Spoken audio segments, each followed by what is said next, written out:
जीत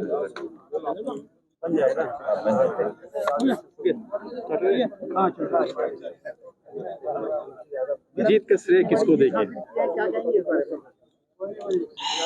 ये क्षेत्र बहुत चुनौतीपूर्ण था। मैं इस जीत का श्रेय भारतीय जनता पार्टी के कार्यकर्ताओं को और क्षेत्र की जनता और जनप्रतिनिधियों को देती हूँ। मैंने चुनाव के समय जितने वादे किए हैं, अब प्रदेश में पूर्ण बहुमत वाली सरकार बनने जा रही है। मैं केंद्रीय राज्य मंत्री के रूप में अनुभव प्राप्त कर चुकी हूँ, इसलिए बजट लाने में मुझे कोई दिक्कत नहीं होगी और क्षेत्र का संपूर्ण विकास होगा। चुनाव के दौरान सीएम दीदी का नारा चला था, क्या होगा? बहुत सारे नारे लगे थे। लोगों ने मुझे बाहरी कहा, किसी ने मुझे अशुभ कहा, किसी ने मुझे परदेसी कहा, लेकिन क्षेत्र की जनता ने जवाब दे दिया है और अब इन बातों की चर्चा मैं नहीं करूंगी। सीएम दीदी ये कार्यकर्ताओं का अपना भाव था। मैं तो केवल एक प्रत्याशी के रूप में जनता से आशीर्वाद मांग रही थी और मुझे आज मिल गया है। प्रदेश की जनता ने भाजपा को अपना आशीर्वाद दिया है। अब केवल काम करने का समय है, क्योंकि 5 साल क्षेत्र की जनता ने, प्रदेश की जनता ने अपने महत्वपूर्ण समय को गंवाया है। ये मोदी युग है, अमृत काल है, पैसे की कोई कमी नहीं होगी और बहुत ईमानदारी के साथ हम जनता की जो व्यक्तिगत समस्याएं हैं उनको दूर करते हुए क्षेत्र में जितने भी प्रकार के काम करने हो, छोटे हो बड़े हो, सब करेंगे। प्रदेश में 56 सीट आई है, 56 शिवसेना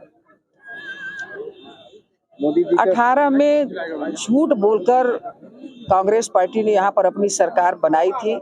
5 साल उन्होंने केवल भ्रष्टाचार किया और मुख्यमंत्री की कुर्सी को लेकर लड़ाई लड़ी। कुर्सी बचाने के लिए पैसे का खूब खेल हुआ है। जनता ऐसी सरकार नहीं चाहती है। जनता वो सरकार चाहती है जो उसके हित में काम करे और केंद्र सरकार की राशि का ईमानदारी के साथ उपयोग करे। आज पूर्ण बहुमत की सरकार, ये मोदी की गारंटी है।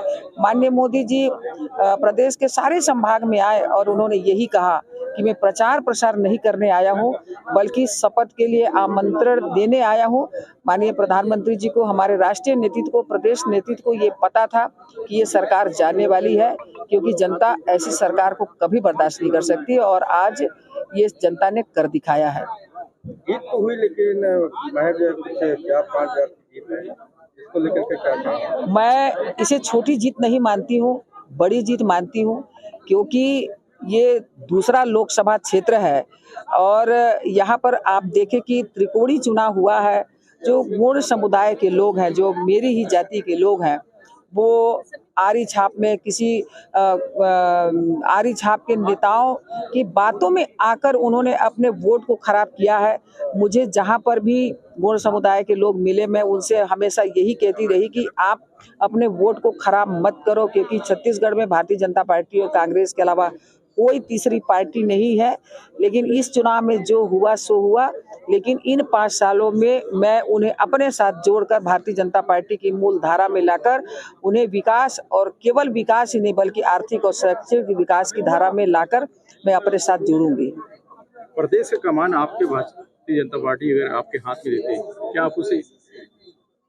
भारतीय जनता पार्टी ने जब जब भी मुझे कोई भी जिम्मेदारी दी है, चाहे संगठनात्मक रूप हो, या तो फिर विधायक है, सांसद है, या तो फिर प्रदेश में मंत्री, आज भारत सरकार में मैं केंद्रीय राज्य मंत्री हूँ, मैंने बहुत ईमानदारी के साथ काम किया है और यही कारण है कि मैं पूरे 5 साल माननीय मोदी जी के साथ काम करने में सफल हुई हूँ। और राष्ट्रीय संगठन ने, प्रदेश संगठन में मुझ पर विश्वास जताया कि भरतपुर, सोनहत जैसी सीट जहाँ पर गुड़वाना एक बड़े चुनौती के रूप में खड़ा था, लेकिन इसके बावजूद भी क्षेत्र की जनता का आशीर्वाद मिला। मैं केवल 1 महीने में लोगों का दिल जीतने में सफल हुई और कार्यकर्ताओं का पूरा सहयोग मिला।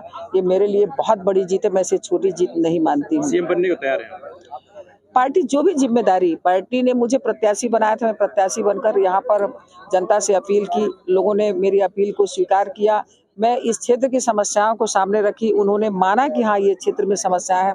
मैं आज, मेरे पास जो अनुभव है, उन्हें लगा कि रेणुका सिंह कुछ कर सकती है और मैं केवल कहती नहीं हूँ, मैं विधायक के रूप में और सांसद के रूप में अपने क्षेत्र की जनता से जो भी मैंने कहा सब कुछ किया है, तो जनता ने मुझे स्वीकार किया है। Thank you.